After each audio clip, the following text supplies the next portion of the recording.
Okay, so this is going to be a really easy. We're going to need 1 bag of butterscotch, and I have it in a bowl. And then we're just going to need a 1/2 cup of peanut butter.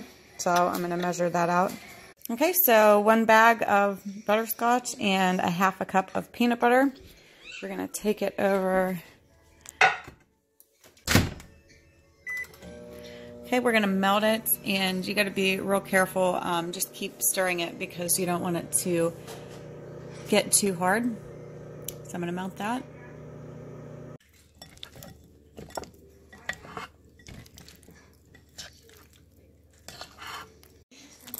Okay, so you don't want to melt it too much. I think if I just keep stirring this, those lumps will go out.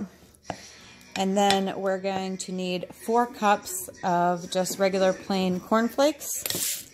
And we're just going to mix that all together. Okay, and then just make sure you mix it pretty fast because it just gets harder and harder once it starts drying. And then throw some wax paper down. And then you can just start dropping them by the spoonfuls. And then once they're dry, you can put them away. It's pretty easy, but they're really good.